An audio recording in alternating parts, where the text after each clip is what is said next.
Hello' বন্ধু, current আছামলৈ স্বাগতম। আজি আপোনালোকক দেখুৱাবলৈ লৈছোঁ হাঁচি গুটি আপুনি কেনেকৈ পচাব। আপুনি যেতিয়া হাঁচি গছৰ পৰা গুটিবিলাক সংগ্ৰহ কৰি আনিব, আনিয়ে আপুনি গুটিখিনি ফালি পেলাব। ফালোতে চাব আপুনি কোনো বেট বা কটাৰী ব্যৱহাৰ নকৰিব। আপুনি হাতেৰে লাহে লাহে নখেৰে অকণ অকণকৈ ফালি ফালি গুটিখিনি উলিয়াই পেলাব। গুটিখিনি উলিয়াই পেলাই আপুনি এনেকুৱা এটা পাত্ৰ, ইয়া চাওক, এইটো এটা পেলনি যোৱা পাত্ৰ। এনেকৈ এটা পেলনি যোৱা পাত্ৰত আপুনি মিহি মাটি, মোৰ মাটিখিনি অৱশ্যে অলপ গোটা হৈছে, ইয়াতকৈও মিহিকৈ ধুনীয়াকৈ চালি পেলাই মই চালি লোৱা নাই, এনেকৈ দি দিছোঁ। কাৰণ আগতেই কৈছোঁ মোৰ এইটো ডেমো, মানে মোৰ এই গুটিখিনি এতিয়া ছিঙিব হোৱা নাই। ছিঙিব নহওঁতেই গুটিখিনি আনিবলগীয়া হ'ল, যিহেতু এইখন মানে গছবিলাক কাটি বিক্ৰী কৰি দিয়াৰ পিছত মই আনিছোঁ। তথাপিতো মই আশা কৰিছোঁ গুটিখিনি গজিব, কিন্তু গজাৰ চান্স খুব কম। সেইকাৰণে মই বৰ বিশেষ যত্ন কৰা নাই, তথাপিতো অনাদৰো কৰা নাই।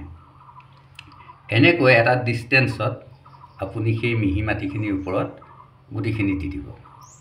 এডাল আপুনি এনেকুৱা মাৰি লৈ ল'ব, মানে খৰিকা এডাল লৈ ল'ব, লৈ খোজ মাৰি মাৰি, আপুনি ইয়াত দেখিছে, খোজ মাৰি মাৰি আপুনি তললৈ তাৰ যিটো ৰঙা বগা ঠোঁট থাকে সেইটো তললৈ দি আপুনি গুটিখিনি ধুনীয়াকৈ এটা সম দূৰত্বত মিলাই দিব। এনেকৈ কৰিলে আপোনাৰ লাভ হয় কি, যেতিয়া গুটিখিনি গজি উঠিব তেতিয়া গুটিখিনি কিন্তু খাৰ উঠি নাযায়। বা আপুনি এটা এটাকৈ পলিথিনত দিবলৈ যেতিয়া উঘালি নিব, ইটো উঘালি নিওঁতে সিটোৱে গমকে নাপায়। যদি আপুনি ইয়াতকৈ ঘনত্ব কৰি দিয়ে, তেতিয়াহ'লে কিন্তু আপোনাৰ পুলিখিনি উঠাই নিওঁতে ইটো পুলি সিটো পুলি শিপা লগ লাগি যাব আৰু দুখ পাব। তেতিয়া পুলিখিনি আকৌ বচাবলৈ জটিল হৈ পৰিব। হেল্ল' বন্ধু, এনেকৈ যেতিয়া আপুনি দি দিব গুটিখিনি, দিয়াৰ পিছত কিন্তু ইয়াত আপুনি মিহি মাটি দিব লাগিব। মিহি মাটি দিয়াৰ পিছতে আপুনি ইয়াত এটা বস্তু দেখিবলৈ পাব। যেতিয়া ধুনীয়াকৈ মিহি মাটিৰে ঢাকি দিব, বেছি নাঢাকিব, একেবাৰে কম, তেনেই কমকৈ আপুনি ঢাকি দিব।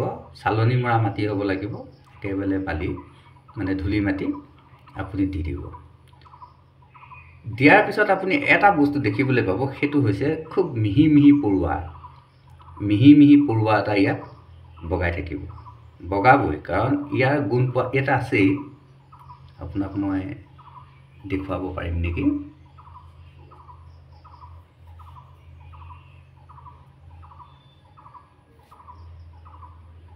ইয়াত মানে ইতিমধ্যে পৰুৱা আহিলে, আৰু গুটি দিয়াৰ পিছতে পৰুৱা আহিবই। এইফালে চাওক আপুনি, এইটো দেখিছেনে? এইটো ঢপলিয়াই ফুৰিছে, এইটো মই জুম কৰি দেখুৱাইছোঁ কাৰণে আপুনি ডাঙৰ দেখিছে, মই লাহেকৈ দেখুৱাইছোঁ, চাওক।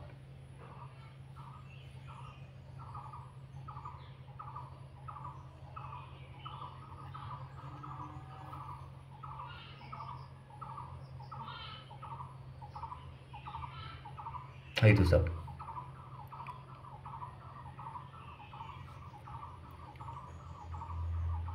এইটো এই দুটা লগ লাগিলে, এই পৰুৱাটো এই গুটিটোৰ গুণ পালে এইটো চাওক খেদি খেদি আহিব। এইটো মই দেখুৱাই আছোঁ। এইটো এতিয়া আপুনি কি কৰিব লাগিব, ইয়াত আপুনি সিহঁতি নাহিবৰ কাৰণে যিকোনো পাউডাৰ এটা ছটিয়াই দিব পাৰিব, বা আপুনি ধূলি মাটিখিনিত অকণমান কেৰাচিন তেল অকণমান মিলাই ল'ব পাৰিব। বেছিকৈ লাগিলে গুটিখিনি বেয়া হৈ যাব, আৰু বেছি বিশেষ মেডিচিনৰ কাৰণে নগ'লেও হ'ল। তাৰপিছত কিন্তু সেইটো আপুনি এডোখৰ ভাল জেগাত ভিতৰত ৰাখি দিয়ক। ইয়াত চাওক, মই ভিতৰতে ৰাখি দিছোঁ। এনেকৈ ভিতৰতে আপুনি ৰাখি দিয়ক। ভিতৰত ৰাখি দিলে কি হ'ব, আপোনাৰ পৰুৱাটো নাহিব। ইয়াত পৰুৱা নাই, যি দুই এটা পৰুৱা আছে সেইকেইটাই থাকিব। পাউডাৰ দি দিলে সিহঁতি গুচি যাব বা মৰি যাব, আৰু নতুনকৈ ইয়ালৈ পৰুৱা নাহে। কিন্তু আপুনি যদি বাহিৰত দিয়ে বা মাটিত দিয়ে, তেতিয়াহ'লে ইয়াত হাজাৰ হাজাৰ পৰুৱা আপুনি দেখিবলৈ পাব একদম লাইন লাইন হৈ পৰুৱা আহি যাব আৰু গুটিবিলাক খাই পেলাব। হেল্ল' বন্ধু, এতিয়া কথা হ'ল আমি এনেকৈ গুটিখিনি দিয়াৰ পিছত ধূলি মাটি দি ঢাকি দিয়াৰ পিছত বা আগত আপুনি অলপ অলপ খুব কমকৈ পানী ছটিয়াই দিব, দি আপুনি লাহেকৈ বস্তা এটাই ঢাকি থৈ দিব। এই যে আপোনাৰ মৰাপাটৰ বস্তা এটাই আপুনি ঢাকি থৈ দিব। 2 দিন বা 3 দিনৰ পিছতে আপুনি দেখিব যে সেই ধূলি মাটিখিনি ফালি ফালি সিহঁতি ওপৰলৈ ওলাই আহিছে। তেতিয়া আপুনি বস্তাখন গুচাই দিব আৰু আকৌ অকণমান খুব কমকৈ স্প্ৰে কৰি দিব পানী, মানে আমি যেনেকৈ বডি স্প্ৰে লওঁ ঠিক তেনেকৈ ইহঁতক অকণমান পানী দি দিব। তাৰপাছত যেতিয়া আপুনি ইহঁতক দেখিব যে দুপতীয়া হৈছে, তেতিয়া আপুনি বাহিৰলৈ উলিয়াই দিব। ই দুপতীয়া হৈ মানে ভিতৰত থাকিলে আপোনাৰ বগা হ'ব ন, সেইকাৰণে আপুনি বাহিৰলৈ উলিয়াই দিব। বাহিৰলৈ উলিয়াই দিয়াৰ লগে লগে ইহঁতি সেউজীয়া হৈ আহিব, কিন্তু প্ৰচণ্ড ৰ'দত নথব, ছাঁ পৰা জেগাত থৈ দিব। লাহে লাহে দেখিব যে আপোনাৰ পুলিখিনি ডাঙৰ হৈ আহিছে আৰু ৰুব পৰা হৈ আহিছে।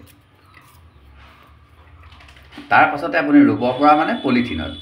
তাৰপিছত আপুনি কৰি থোৱা পলিথিনখিনি এনেকৈ ইয়াতকৈ শকত মাৰি এডাল ল'ব, খোজ মাৰি দিব, পুলি এটা ভৰাই দিব, খোজ মাৰি দিব, পুলি দুটা ভৰাই দিব, দুটা ভৰাব। প্ৰত্যেকটোত পলিথিনত আপুনি দুটা ভৰাব। আৰু ভৰোৱাৰ পিছত আপুনি সেইখিনি আপোনাৰ য'তে মন যায় ত'তে থৈ দিব, কোনো ছেট দিব দৰকাৰ নাই। আপুনি এনেই মুক্তভাৱে থৈ দিব পাৰিব, বা যদি আপুনি ইচ্ছা কৰে তেতিয়া অকণমান টিং এচটা বা কিবা এটাও দি থ'ব পাৰে, কিন্তু মাজে মাজে গুচাই থাকিব লাগিব। সেইখিনি আপোনাৰ নিজৰ ব্যৱস্থা আপুনি কৰি ল'ব।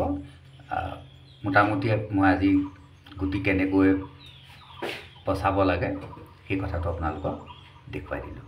কিন্তু এইটো নিশ্চিত নহয় যে এনেকৈ কৰিবই লাগিব, ইমান ডিষ্টেঞ্চত কৰিবই লাগিব বা তললৈ ঠোঁটটো দি কৰিবই লাগিব, এনে কোনো ধৰা বন্ধা নাই। কিন্তু তললৈ ঠোঁটটো দি এনেকৈ এটা ডিষ্টেঞ্চত যদি দিয়ে আপুনি খুব হৃষ্ট পুষ্ট আপুনি পুলি পাব।